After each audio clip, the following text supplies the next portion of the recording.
I'm Alma Lee. I'm a psychotherapist and transformative lifestyle resiliency coach and author, and I want to help you reach your goals by teaching you how to step outside of those fear-based mindsets and into your powerful, loving self. Let's get started.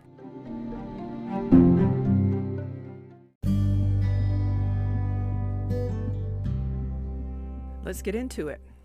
Who are you? What do you believe in?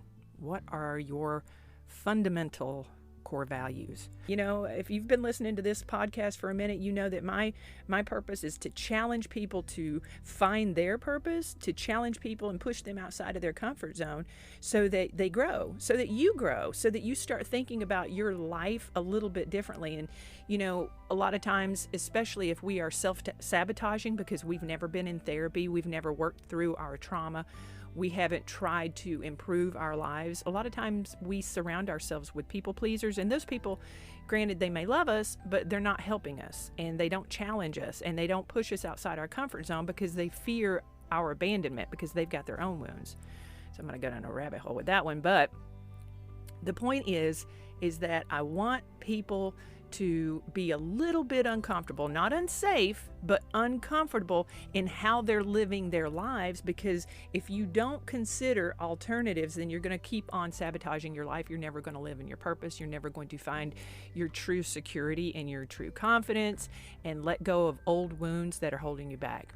And so I want to talk about confidence, core values, what your fundamental root system is. What's your root system? What do you live your life by? Are you living your life by trauma? Are your actions and the way you engage with people just a system of protection, and that's what you do from morning until night, from the moment you wake up in the morning to the moment you go to bed? Is that you work to maintain a facade with those you interact with, because God forbid they see that shadow self, they see that wounded inner child. So you're in that space of protection all the time. Listen, I'm not here to judge you. It's not a blame game. This is absolutely not a blame game.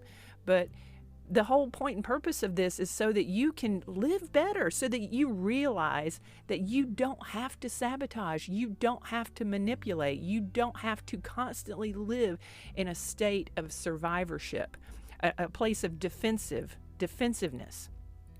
I say it all the time, you know, people who do not work through their trauma, they live in a space of defensiveness because there are cognitions that have been developed because of that trauma, and because those wounds have not been corrected or addressed or looked at or fixed or healed from. So people go through their whole lives, they self-medicate with drugs and alcohol and other addictive behaviors, and they sabotage their relationships. And then, you know, the other end of that is the magnification of low sense of self-worth and insecurity, because when we behave that way, when we treat people poorly and then they respond to us in a more defensive fashion, then we automatically assume the reason that they're treating us that way is because we're bad. So it's like that, you know, it's a cycle. And I just want to help you break that cycle. I really, really do. It lights my eyes up to see somebody get it, to see somebody realize that they don't have to live like that, to realize that when you go out into the world and you automatically assume that every person you interact with is out to get you, that's so exhausting, isn't it? Aren't you tired of that? I know I was. And it's an ongoing endeavor. It's not a light switch that you flip on one time. It is a contract. It's a commitment that you make to yourself about how you're going to move forward in life. And so the topic of conversation that came up that I was discussing was, do you remember Aaron Tippin, the country music singer? In 1991, he had a song called You've Got to Stand for Something.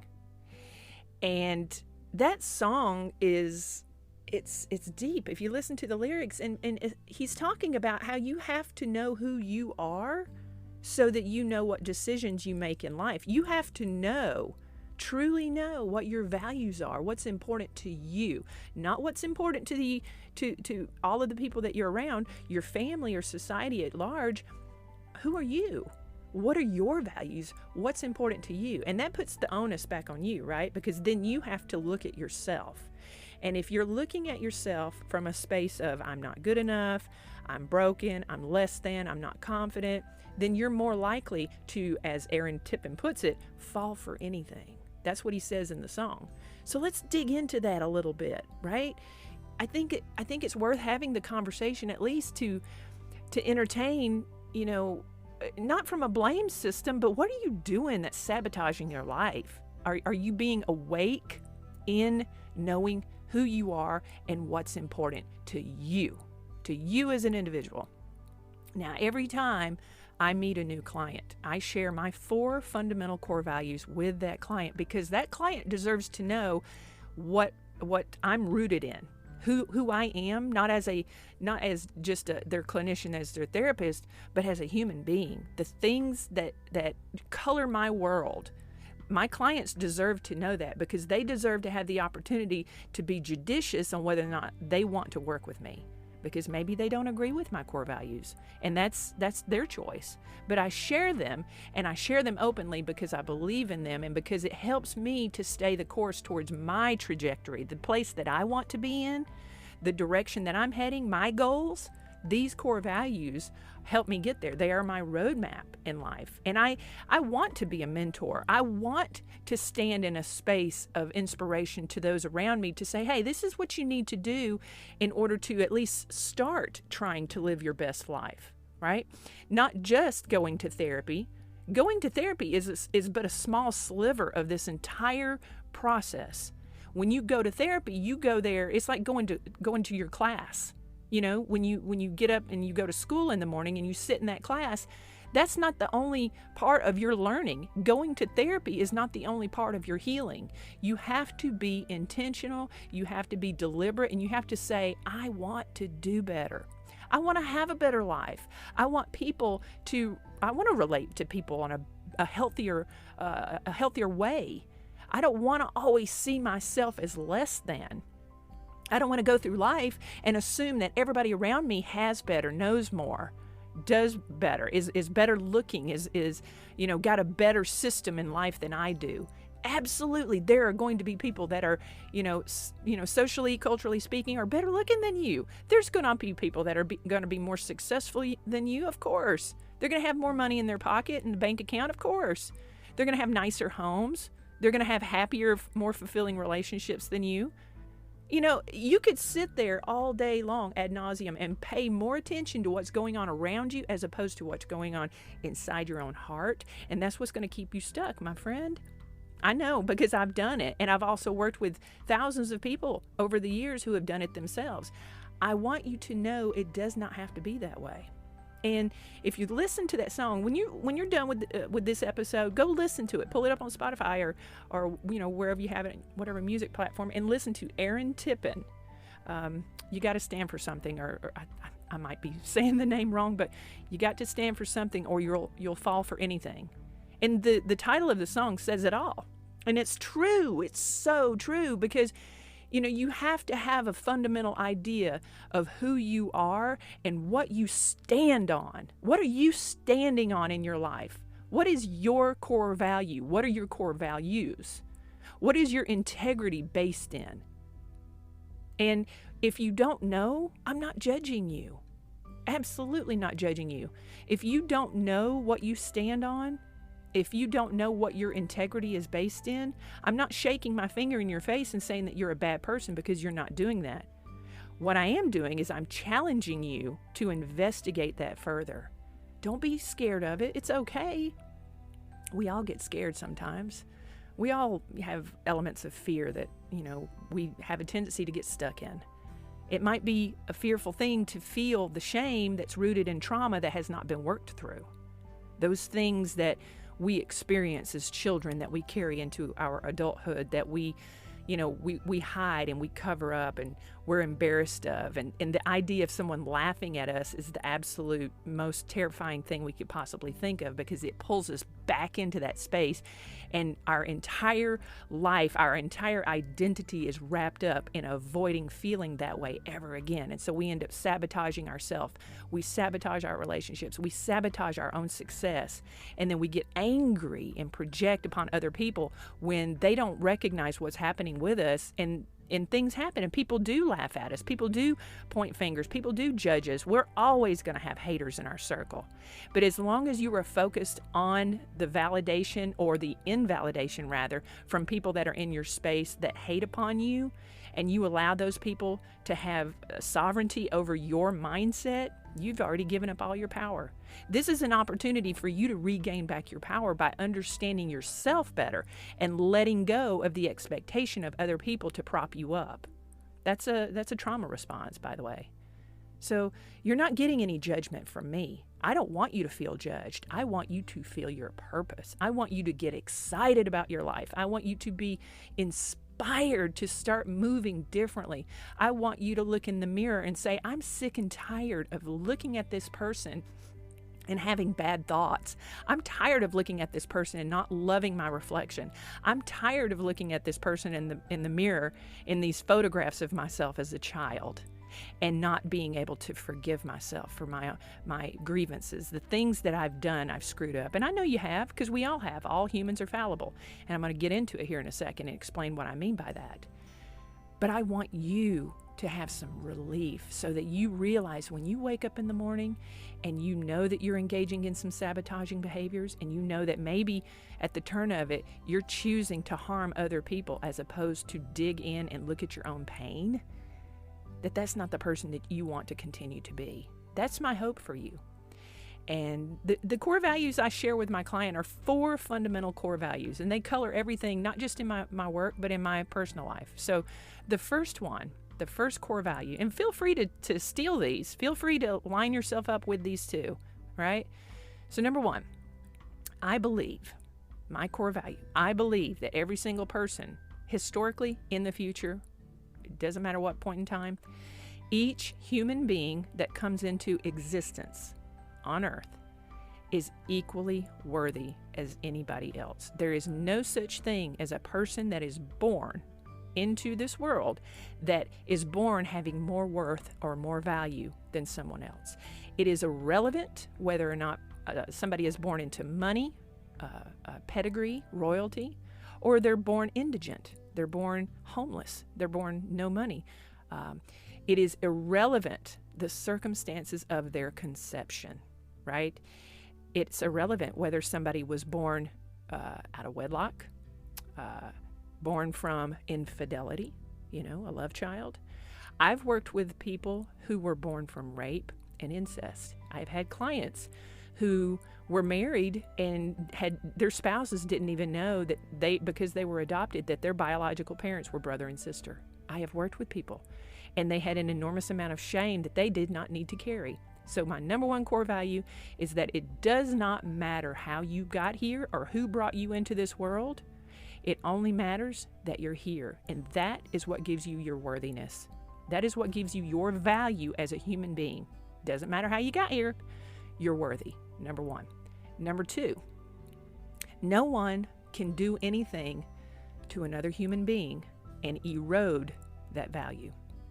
There is no abuse, there is no assault, there's no degradation, no disrespect, no abandonment, rejection, you name it. There is nothing that someone can do to another human being and erode the worthiness of that person. It is unfortunate, it is traumatic, it is painful, it is torture, it is awful. It is terrible what some people experience at the hands of other people.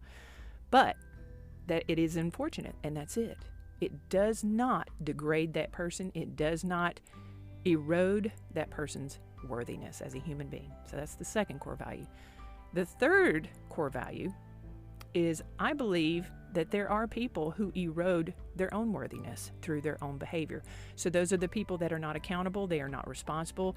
They are the ones who inflict pain upon others without a conscience. They do not have empathy. They don't have compassion or understanding. They hurt other people for their own gratification. Those people erode their own worthiness through their behavior. So I do believe that there are people in this world that have lost value, but it's through their own behavior, not through what someone else has done to them. So that's the third one. And then the fourth one, I just mentioned it earlier, all humans are fallible. There is no such thing as a perfect person. The worst mistake that anyone can make is to screw up and not learn from it. So those are my 4 core values. I share those with you. Feel free to take them and make them your own. Add to them. Disagree with them. But find something that you can stand on in life. Because like what Aaron Tippin says is that if you don't have something to believe in, if you're not standing on something, if your integrity is not built upon your core value system, then anything that goes on around you is going to influence you. You're going to be victim to the manipulations and tactics of those around you, and you'll fall for anything, is like what he says in the song. So I encourage you to listen to it. It's a great song. Came out when I was in high school. I was big into country music in high school, country music and rock. Oh man.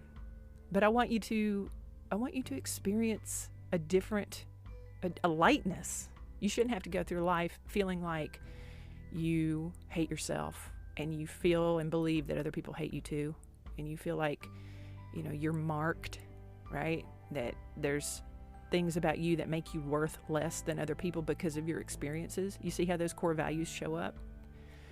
So, but you have to do it yourself. You have to get to know yourself. You have to understand yourself. You have to do the work. You can't just go to therapy and not do the additional work. You have to be invested in this. This is a process, and it is a lifelong, worthwhile effort on your part. It has to be prioritized. You have to put yourself first for a change. It can be very uncomfortable to be intentionally selfish, as I like to tell my clients, is that this whole process of therapy is intentionally selfish. You have to prioritize yourself for a change, and that's like, that can be really, really strange, especially when your trauma response is to people please or to be codependent.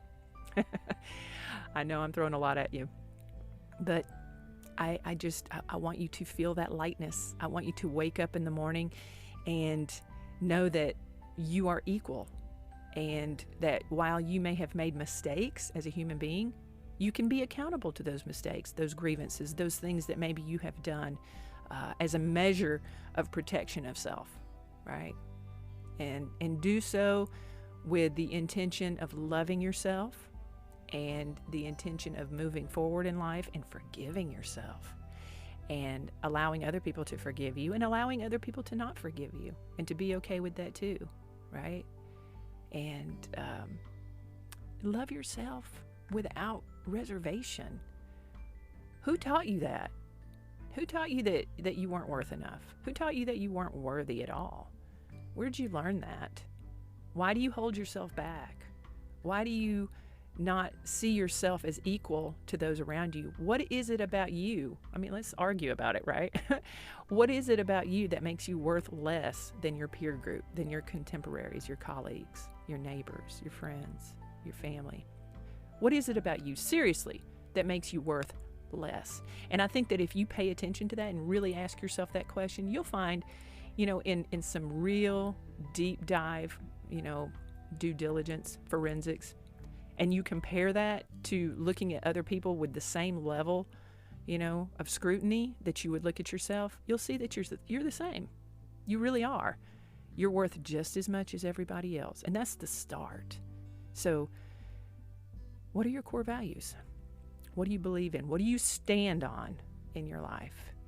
And if you don't know, well, maybe this is a start for you. All right. From Fear to Love. This has been an LBM production. Please like, subscribe, and share this show. Thanks for listening.